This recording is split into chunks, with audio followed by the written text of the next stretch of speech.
Tom, for that announcement. You saved me the trouble of having to do that. So yeah, like Tom said, just everybody please respond. Yeah. And just another brief kind of thing I want to go over before we start class is the that actually. Leanne, we can only hear about half of what you're saying. Not even that. Okay. Is this a little bit better? That helps. Okay. I'm just getting a little closer to my computer, so my phone's going to be like right there. Is that better?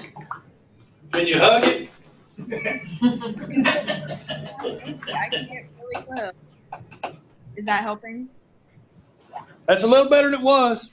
But you're quiet enough that the camera isn't actually switching over to you yet, the camera view. Okay. Everything is all the way up, so I'm not sure. I'm leaning in pretty far. Do you want me to just go ahead and like try to speak louder, I guess? My voice is usually pretty quiet. Yeah, you're sounding okay there. Okay, I'm really trying to like speak louder. I'm also kind of losing my voice, so that's probably not helping. Okay, so I want to just talk a little bit about the quality enhancement plan that SVCC has put in place. So I'm just going to share this logo with you. If I can get that. Can everybody see that in the middle there? Mm-hmm. So what the quality enhancement plan is every year there's a committee that looks for ways that they can improve academic success, and they find a specific area that really needs more improvement. And this year what they've decided on is literacy, and that's because that affects all students, whether online or on campus. And so really the goal is to help students with reading comprehension, so really getting the most out of what you're reading and retaining that information. So the kind of slogan that they've come up with is this: I read, I lead, I succeed. And the reason that this is important is several reasons. They came up with all of this to help students achieve academic success, but also late October, the UEP team is going to be coming around to the campuses to evaluate. So anybody could be asked what this quality enhancement plan is at any time and why it's important.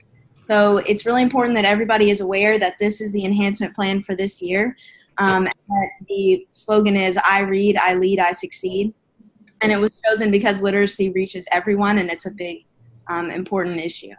So just be aware of that, and they won't be coming to the end of October. So I'm going to go over it again when we get a little bit closer to that date. But I just wanted to make you all aware of that is something that the college is doing to better help you all. So that's my quick announcement for this morning. Tom, did you have anything to add to that? No. Okay. All right. So we will go ahead and get started. Am I coming in okay now, my voice? Yes. Much better. Okay, good. I'm really trying to.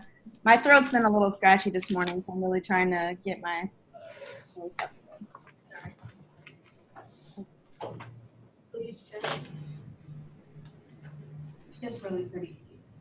Okay, so today we are going to be talking about pigs, which is my area that I really focus on now. So actually, if you can still kind of see me on the screen, I'm not sure if you can, but I wore my pig shirt today because I'm super lame.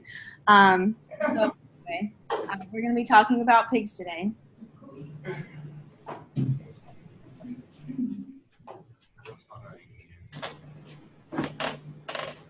So a little bit about the domestication and the history of pigs. They were domesticated from the wild Eurasian pigs, and they were selected for reduced size and manageability. And the first pigs in what became the consulate in the U.S. arrived in Florida with DeSoto in 1539. Most farms had pigs in the 1700s and the 1800s, and by the mid-1800s, production focused in the Midwest, mainly along the Corn Belt. And feral pigs are still around in many southern states. I know especially Georgia has a good amount of feral pigs. So pigs have 38 chromosomes total. So they have 18 pairs and then their 2 sex chromosomes. And their genome has been mapped. So much like cattle and other species, their genome has actually been mapped. So we have all of that information. And there are many different breeds of pigs. So the 8 major breeds that are recognized in the United States, there are kind of 2 categories. So there are white breeds and dark breeds.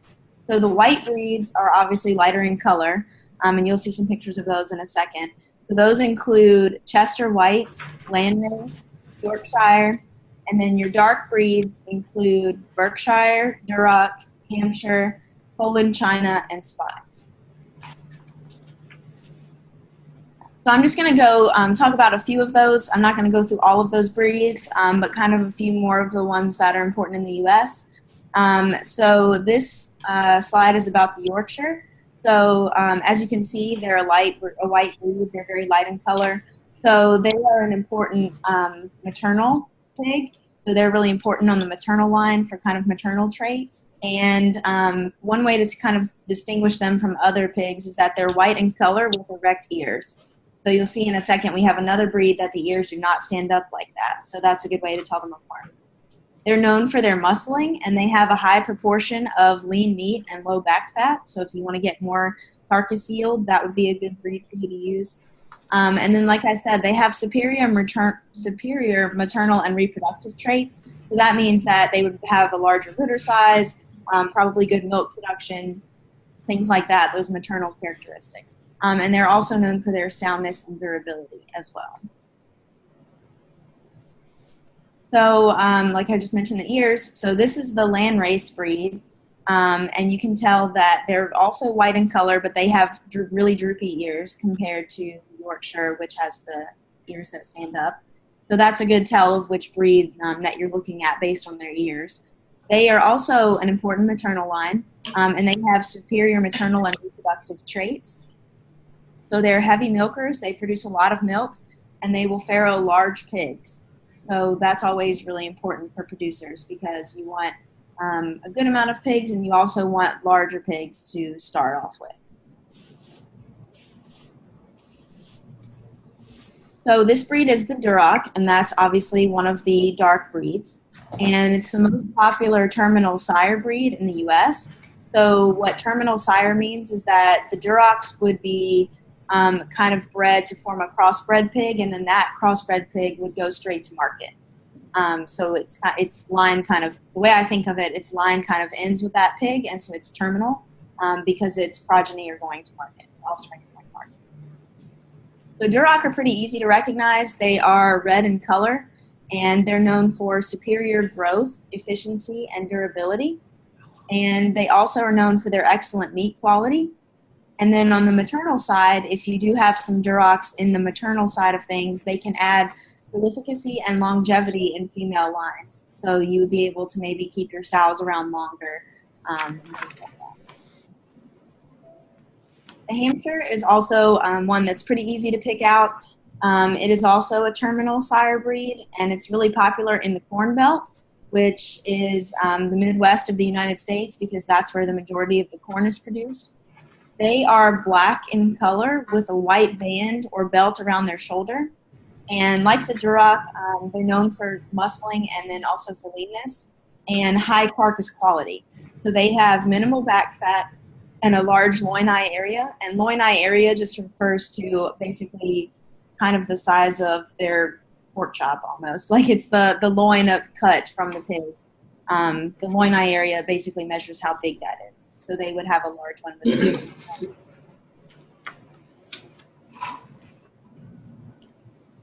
So a little bit about pig reproduction. We're going to talk about the female first. So gestation in pigs is 114 days. And an easy way that I was also taught that helps me remember is 3 months, 3 weeks, and 3 days. So it's kind of an easier way to remember than some of the other species. And pigs are polyestrous, which means they will have multiple cycles throughout the year. So poly meaning many, and then estrus. Someone have a question? So their estrus cycle, like cattle, lasts 21 days. And typically they will have about 9 piglets per pregnancy, and then 2 litters possible per year. The 9 piglets per pregnancy really could depend. I know that there have been major improvements in the genetics. So sometimes people are getting more than that. The average is maybe a little closer to 10 or 11. So, and it also depends on the breed that you're using and things like that.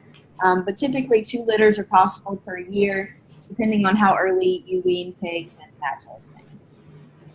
I have a question about the red pigs. About what? About the red pigs that you were talking about just a few moments ago. Is that their actual skin color? That is their skin is darker, and then also their hair is dark. Oh, so it's a combination of both the skin and the hair? Yes. Yep. Never thought of pigs had a lot of body hair. Oh, yeah, It's kind a of lot. to think about. They actually have a lot of hair. And like, especially if you have them, like the babies, in a colder environment, their hair will kind of get thicker and like you really notice it. But yeah, you typically don't really think of pigs as having hair, but they do. So. And it's harder to see on like the lighter pigs. Like that doesn't really look like it has hair on it just from the picture, but This looks pink. right. But they actually have hair too. It's just a really, really light color. So you can really see on like the darker breeds that they kind of have, you can see the hair there. Yeah, good question. So a little bit about reproduction in the male. So boars will produce a large volume of semen with numbers of sperm. So typically getting semen that's viable is not really a problem because they do produce a lot. And kind of like cattle, sows should be inseminated 12 to 24 hours after standing in heat. So back to that AM/PM rule that we talked about. And then if you really want to ensure that they're going to get pregnant, then you would continue inseminating every 12 hours until that estrus is over. So that's something important to note. And AI in pigs, artificial insemination in pigs, is actually a lot easier than it is in cattle, just because the way that tube and everything is shaped, it's hard to mess it up. Whereas in cattle, you need to be a little bit more trained and kind of really understand the technique. But I've been told pretty much anyone can learn to do AI in pigs. So one of the advantages of artificial insemination, which we talked a little bit about with cattle, is one, you don't really have to have a boar there because you can order the semen, but also because the semen has been checked for quality. So whenever you're getting that semen, it's already been checked to make sure that the sperm are motile and that they look right, because there are problems you can have with the sperm that can cause problems. And if you just have a boar, you may not know what the quality of the semen is. So that's a really important advantage of AI. So sows have mammary glands, just like cows do. However, they have between 12 and 20 pairs along the underside from front to rear. So I just put this picture here so you can see, in case anyone's not familiar with pigs. They don't really have like an udder like cows do. They have pairs all the way along their underside because they have a lot of pairs, whereas cows just pretty much have one. This picture is a little bit blurry when it got blown up, but it was the most simplified version I could find. So the pig digestive tract is really similar to what we saw with the dog and the cat. It's very similar to humans' digestive tract. So it's pretty simple. You have the mouth and then the esophagus, which connects the mouth to the stomach. They are monogastric, so they have one stomach, one compartment, and then the small intestine and the large intestine. So they're monogastrics, which is a term that by now you should be familiar with. We've talked about it quite a bit. So that means that they're simple-stomached animals, they're non-ruminant, and they're omnivores. So pigs can actually eat meat and plants. So that's and then like any species, their feeds must meet nutritional requirements for energy, protein, fats, minerals, and vitamins. And water is a critically important nutrient. It is for all species, but especially for pigs. Pigs don't sweat, so they have a really hard time if they get really, really hot. And so if you have, especially during the summer and it's not really cooled off in there, water is essential to have for the pigs. Again, it really any other species, but very critical for them because they cannot get rid of heat as well. So another thing that's important, and this again is kind of for all species, you want to formulate a diet based on the stage of production that you're actually working with. So we're going to talk a little bit in a few slides about the different stages of production on pork production. And in the U.S., pigs are typically fed a diet based on mainly corn and soybean meal. So the corn would provide the energy, and then soybean would be the protein. So pig feed formulation, in order to formulate their rations, it involves knowledge of the nutrient requirements of the animal, the availability of the ingredients, you know, how available is corn in your area, the quality of those ingredients, palatability, which again, does anybody remember what palatability means? Yes. Isn't that the ability to taste on its own? Yes, how it tastes, exactly. So if it tastes good, palatability is how it tastes. And then digestibility, how digestible the nutrients are. Because remember we talked about cattle had the 4 compartments. And so they've kind of got 4 different compartments that do different things that can really digest that feed, especially if you're feeding them, you know, a roughage or things like that. Pigs only have the one simple stomach. So a lot of things have to be pretty digestible. Another important thing to consider is ingredient cost, because especially most pig production is in the Midwest where the corn is grown, so the corn is there. It's not, it doesn't really need to be transported that far. The pig producers in North Carolina, if you're using corn, which they do because it's so important, you're going to probably have a higher cost of transport to get it from, let's say, Iowa to North Carolina than if you were going to another state of the Midwest. So that's important to think about too. So pig body condition score, we've talked about that with every other species, how it's a good nutritional management strategy to make sure that your pigs are not too thin or too heavy. So this chart just shows you, you know, kind of what to look at. And so their score is from 1 to 5. So it's a little bit easier than the 1 to 9 scales, I think. And basically 1 is emaciated, and then 5 would be, you know, completely obese. And so it's easy to remember that ideal for pigs is a 3. It's right there in the middle of the 1 to 5 scale. So that's pretty easy. So talking a little bit about the different stages of production in pig production. So you have gestation, so you have the sows that are pregnant, right, for 114 days. So then farrowing is the process of giving birth in pigs. That's what it's called. So after farrowing, when the sow is about to farrow, they'll be moved into a farrowing barn, and they will give birth there. And then usually a sow will have 12 to 13 pigs per litter. Like I said, this information is a little more updated than the 9, so it is a little bit more common for them to have more pigs now. And so pigs are typically 2 to 3 pounds at birth, and the sow will nurse the piglets until they're weaned. And typically the weaning age now is about 21 days of age. It really depends. I think Smithfield actually weans theirs around closer to 23 or 25 now. But that's kind of something that changes depending on production goals. They tend to be better if they're weaned a little bit later than 21 days. So that 21 days is kind of the earliest that they can really be without those problems or and typically at weaning, they're around 13 to, yeah. So after weaning, they will go into the next stage of production, which is known as the nursery. So this is actually the age of pigs that I work with the most, that I do my research with. So the nursery is typically, they will be there from 6 to 8 weeks.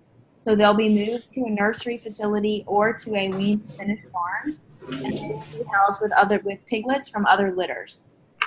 And one thing that's really, really important is that you have specialized temperature controls and good ventilation to support the newly weaned piglets. And we'll talk about in a second some of the challenges that kind of come with this phase. And then like I talked about earlier, piglets are fed a corn soybean meal diet. and they'll typically eat 1.4 to 4 pounds per day. And then in this phase, the pigs will actually grow to about 50 or 60 pounds. And then at that point, the nursery phase is over, and they'll move on to the grower phase. So before we talk about the grower phase, I just want to talk about some important things to think about with the nursery phase of pigs. So weaning is a very stressful event in a pig's life, also pretty much in any other species. They will have to deal with environmental stress. So a lot of times they are moved to a new facility in a completely new environment. So you also have the stress of transport. They'll be introduced to an environment where there are more pathogens than where they were previously kept in the farrowing barn. And not only more pathogens, but new pathogens. Each barn and each location may come with its own set of bacteria and things like that. They also have to undergo physiological stress. So during this time, their diet is changing from the sow's milk, the liquid diet, to solid corn, soybean meal diet.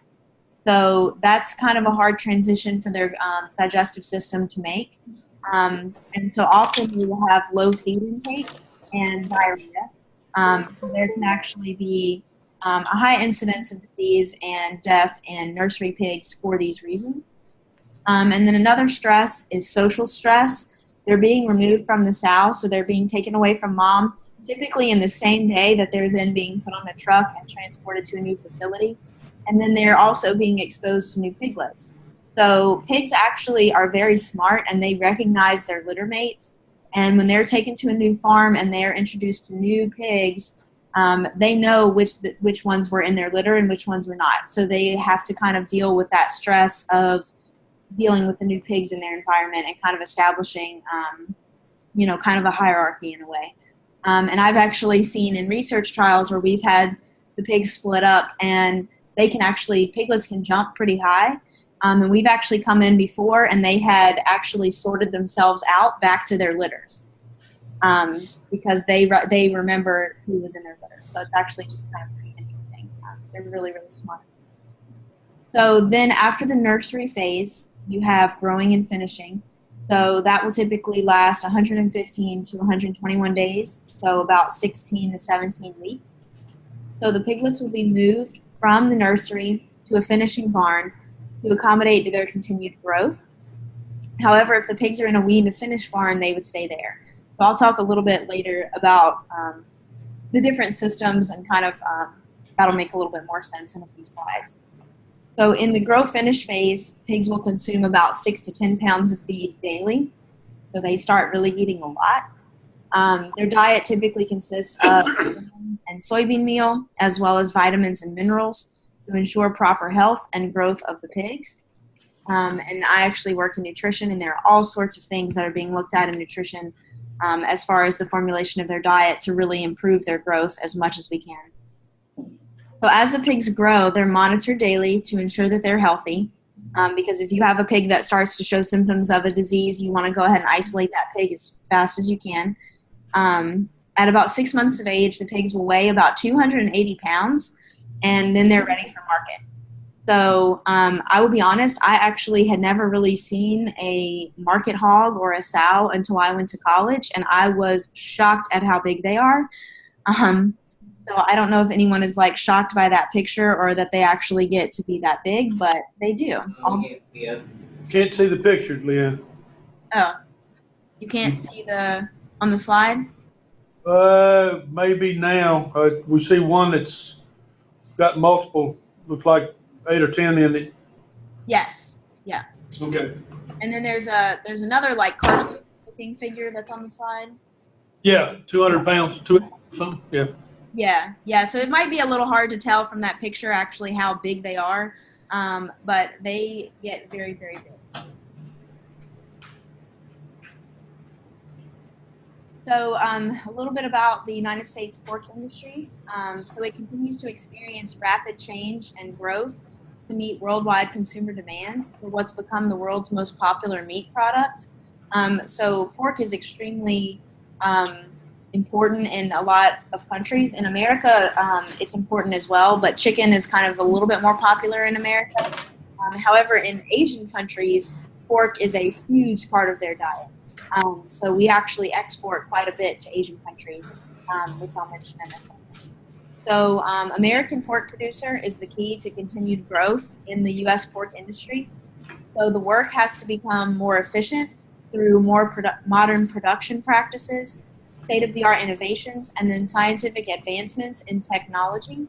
And those scientific advancements could also come from, genetics and looking at different things with nutrition and feed additives and things like that. So the pork industry structure has changed a little bit over the past 30 to 40 years. So the number of U.S. farms raising hogs has declined over the past 40 years, but the average inventory per farm has increased. And that's a trend that we've seen. I know that we've already talked about it with cattle and chickens as well. That's a trend that seems to be pretty much consistent across all the species. So Iowa is the leading state in pig production. Remember I said the Corn Belt is in the Midwest, so that's where the corn is, so it makes sense to have pigs there because then you don't have to transport the corn as far. And U.S. pork production has increased 1.5% per year over the past 75 years. So it is increasing at a pretty good rate. So the annual production per sow has also increased at the rate of 3.5 per year. 3.5% per year since 1960. And so that means that the sows will be producing more pigs per litter. So just to give you an idea of where pig production is actually happening in the United States, so the top pig producers are pretty much all in the Midwest except for North Carolina, which actually comes in at number 2. That's actually why I decided to come to NC State to work on my PhD in swine nutrition because there are a lot of pigs here. But as you can see, North Carolina is kind of by itself, and then most of the production is happening in the Midwest. So Iowa, Minnesota, and then Illinois and Indiana are the top pork producing states. So just to kind of familiarize you with some of the top pork producing companies, obviously I'm sure most of you have heard of Smithfield Foods in Smithfield, Virginia.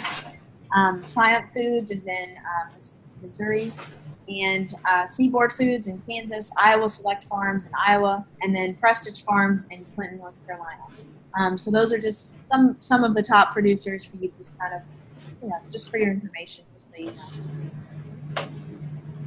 So I talked a little bit about how the U.S. exports a lot of pork.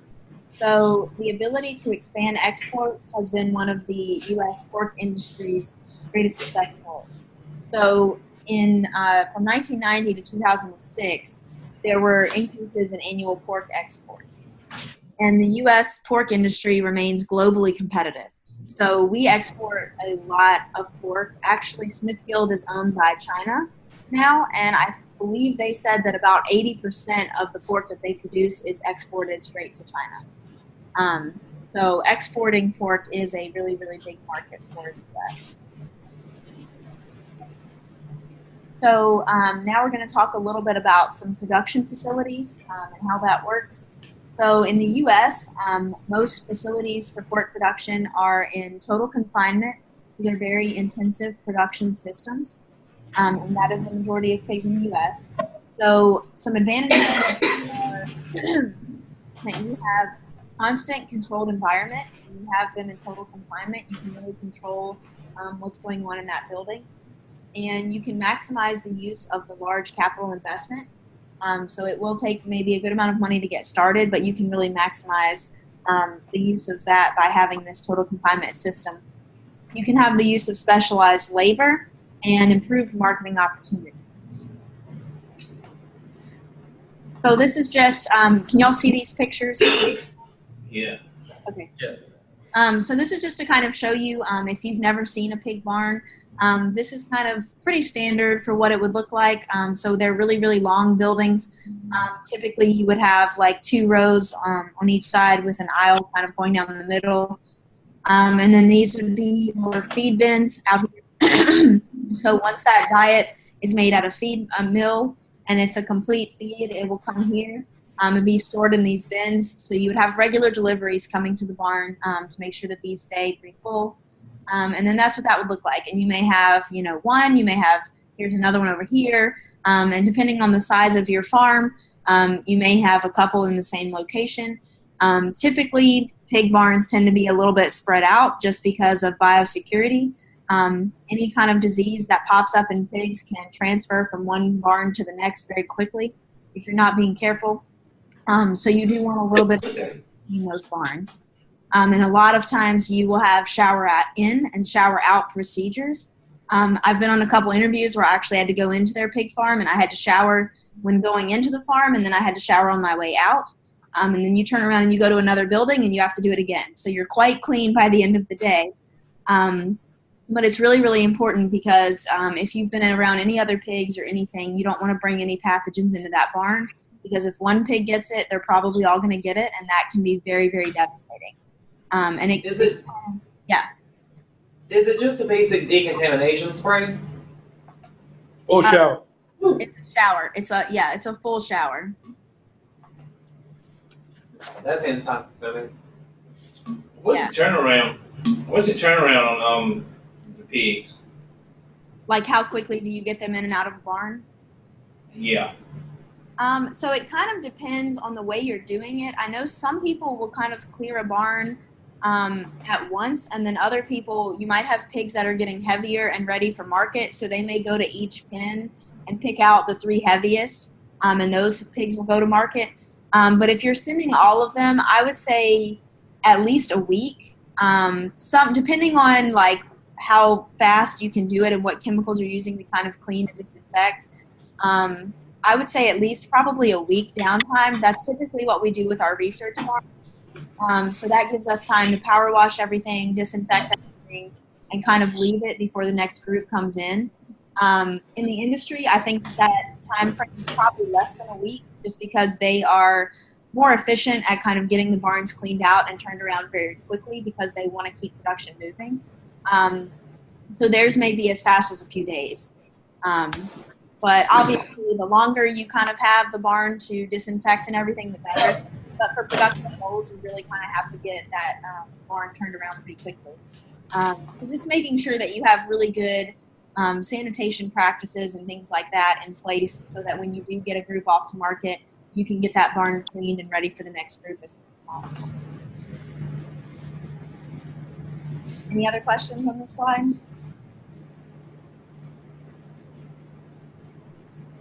So the production facilities, they can be a low investment. Well, you have different production systems. Sorry. So there's low investment, outdoor production, and then other alternative systems. So these could be favored by many small to mid-sized producers. So those barns that I showed you on the previous slide, those would probably be more common with larger producers that are producing a very, very large amount of pigs. Some farms may have pigs that are just kind of outdoors if they're a really small farm. So it kind of depends on how many pigs you're working with. So this actually accounts for a small percentage of pigs produced annually in the U.S. because, like I said, we're kind of moving to less farms but with more pigs. So in a low investment system, you would have lower initial investment in buildings and equipment because you might be keeping them kind of outdoors. The system is flexible and relatively easy to modify, and that's different from the pig barn that's inside, because one thing that I've heard a lot is that someone designed a barn and they didn't think about everything that they may need when they designed it, and you can't really make that many adjustments to a building once it's been built. So in this kind of low investment system where they are outdoors, you would have a little bit more flexibility that way. And yes. Is that, since you're talking about facilities and so forth, at one time there was a moratorium in the state of North Carolina that they could not establish any new production facilities. Mm-hmm. Is that still the case? I don't think so anymore. I know like a while ago they were having a lot of issues with like environmental pollution. And so I'm not sure if that's exactly how that came about, but I know that a lot of farms didn't really have their waste management systems like up to par, and it was causing a lot of problems in like the neighborhoods that were near the farms, and so there was kind of a big deal about it. I don't think that that's the case anymore. I think now there are just a lot more stricter guidelines in place if you are going to start or put a new facility there. Well, this was several years ago, 10 or 15, that there was such a element of concern about pollution and things of that type. I think it was precipitated by the fact that there, about this time of year, there was a couple of tropical storms that came in and had massive amounts of rain, and it caused some of the sewage lagoons to rupture, and they had some spillage and environmental hazards. So yeah, that's all. Yeah. Since you No, you're exactly right. Yeah, that was a really huge deal. And we actually last year, I think we had a few problems with that after the big hurricane last year because eastern North Carolina got so flooded. I was actually supposed to get pigs for a trial and I couldn't because a lot of the farms were like pretty much underwater. And so they were kind of talking about that again, like you said, the lagoons kind of flooding and all of that waste getting out. So that was definitely a big issue and can still be a concern, like you said, with the tropical storms and things like that. So that's a really good point. Thank you. So like I said about the low investment production facility, it's flexible and easy to modify, and you're less dependent on mechanical equipment. However, there are disagreeable aspects of environmentally regulated buildings. So odor and manure handling are big. So genetics and crossbreeding are really, really important in pork production and also in any species, really. So the primary swine breeding system in the U.S. is the terminal crossbreeding system. So we talked a little bit about what terminal means.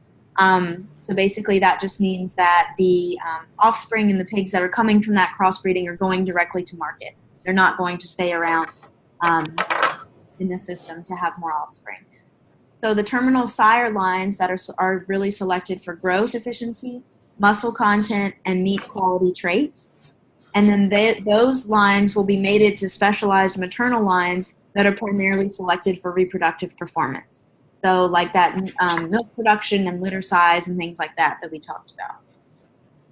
So, okay, this actually is showing up a lot more blurry than it did on my computer. But if you can kind of see, you have your two maternal breeds. So you would get a female that's maybe crossed from two maternal breeds, and then you would mate that female to what we call a terminal boar. So this could maybe be your Duroc or your Hampshire, and this might be a mix of your Yorkshire and Landrace. And then you get your market hog. So your market hog would have the traits from the maternal cross, and then also those growth traits from that boar from the breeds that have really good growth and carcass quality. Does that kind of make sense? Does anybody have any questions on that?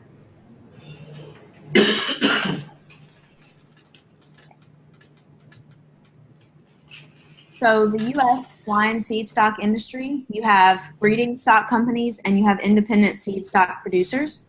So they will actually produce and market specialized terminal and maternal boars and gilts. And these lines have been selected over generations for traits of economic importance. So it's really important to note, and the market does change. I know like what we've learned is that years ago, everyone was breeding for a really, really lean pig, right? You want more muscle means more meat, more product that you can get money for. But what they were doing by selecting for those really, really lean animals is that they were reducing the amount of fat that was actually on those animals. So the quality of the meat was not as good. And then they actually were not getting as much bacon. And bacon is extremely important for anybody that's had bacon, I think would agree. And so now they kind of went too far on that side. So in the past years, they've been trying to kind of get away from that and find a good balance of lean muscle to fat that produces a good quality meat and a good amount of meat. So you can go too far on either direction.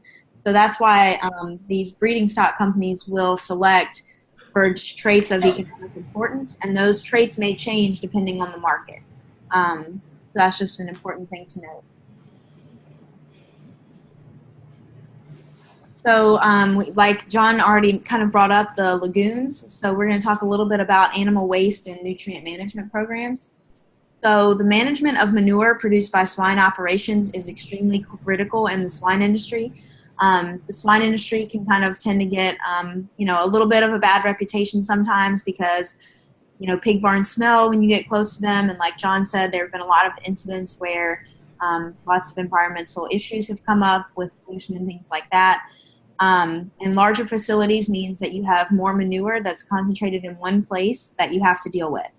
So there's more potential for environmental problems due to air and groundwater pollution.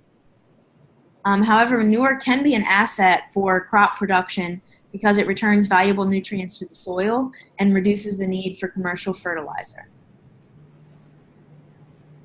So for waste management systems, the systems must include a timely collection of manure because you don't really want it to start piling up and get out of control.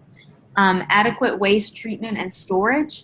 And you want to be able to maximize your utilization and management of nutrients.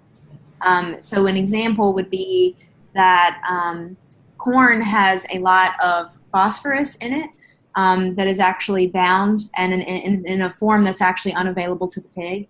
And so some of you may be familiar with, if you're in hog production, the enzyme phytase, which actually can help the pig better utilize that phosphorus. And if the pig can use the phosphorus in their body, then that's less phosphorus that is being excreted. Because whatever they cannot use and whatever nutrients they can't use will be excreted into the environment, and that's not good. So if you have too much protein in their diet, their body can only use so much protein. And if you have way too much in there, they're going to be excreting a lot of protein, and protein contains a lot of nitrogen. So managing your nutrient levels and how you're feeding them is really, really important for the environmental impact of that animal. And I know that some of that is kind of a little bit more in depth than what you really need to know for this class, but just for those of you that are in hog production, that's just something to keep in mind. It really is important, and there are a lot of aspects that go into production from, the time the feed is made at a mill to the time it comes out of the animal and it's being managed as waste. So typically in pig farms, you have the use of slotted floors with deep pits. That's typically popular in total confinement facilities in the U.S. And then you'll have flush systems with large lagoons, and these are used especially in the southeast. So this is what John was talking about. This is a picture of a lagoon right there. So the waste would actually, you would probably have a pit under all of these buildings, and then the waste would be flushed out into this lagoon. And as you can see, it's not, really deep. So if we get a tropical storm or something like that, like John pointed out, and lots of rain, this could very easily overflow. And then you've got all of that waste that's overflowing onto the nearby land. So that can be a big issue. So waste management is extremely important. If it's an obvious flaw in the design, why wouldn't they do something to correct that? Not a flaw in the design. It's got to be designed that way to make it functional. Yes. And they want to maximize the surface area and minimize the depth because they want an interaction between the air and the sun to begin the decomposition of these compounds that are in there.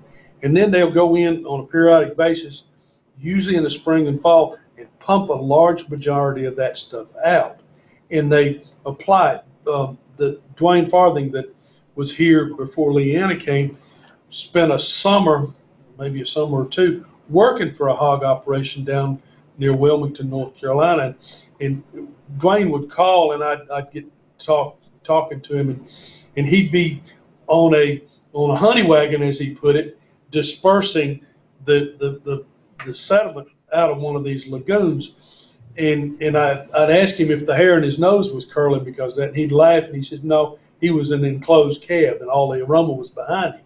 But if you've ever been by one of those places when they were dispersing that, it will literally make the hair in your nose curl. I mean, it can be really, it's worse than a horse. But didn't mean to take over, Leanna, but that's sort of. No, you're totally fine. Anytime you have anything to add, feel free to jump in. But yeah, exactly like he said, it's not really a design flaw. It's there's a lot that goes into it, and that's how they have to be set up.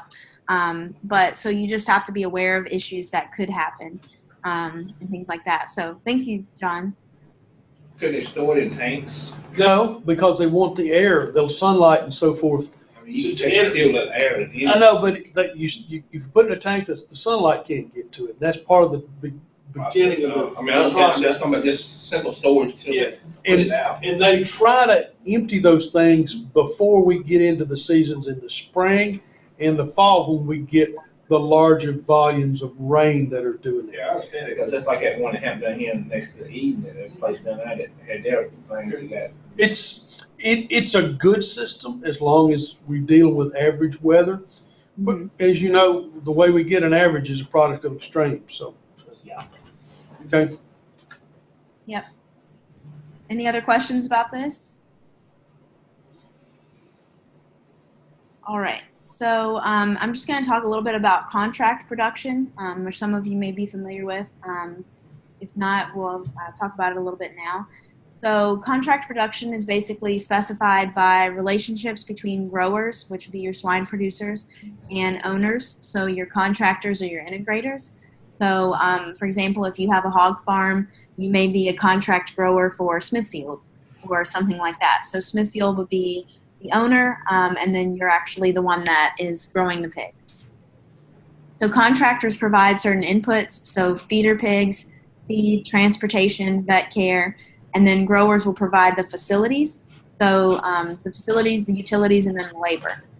So contractors actually retain ownership of the pigs throughout the whole process. And so they bear most of the involved risk, and they will actually compensate growers on a fee-for-service agreement based on a value per pig produced. So to kind of wrap up, just a little bit about where the pork industry is headed. So there's a trend toward larger production, and that's likely to continue as technology, modern facilities, economics of scale, and everything has made production more efficient. And so we can have large numbers of pigs at one location. Problems, again, related to disposal of large amounts of manure and environmental control and proximity to human population will limit the industry growth in certain parts of the country. So you're not going to really be able to have a hog farm really, really close to the city or anything like that. And there are certain parts of the country that are better for pig production than others. But there's kind of a lean towards a more integrated system. And integrated just means that pretty much a company will own every aspect of that system, from the feed mills all the way to the slaughter facilities. Right now, that's a little more typical in poultry production, but pig production is headed that way. And that is all I have for the pig PowerPoint. Does anyone have any other questions? Nope.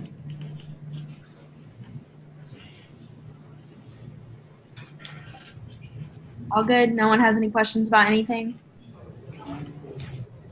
Okay, well, please respond to Dixie's email. Do not forget, she really, really needs a response.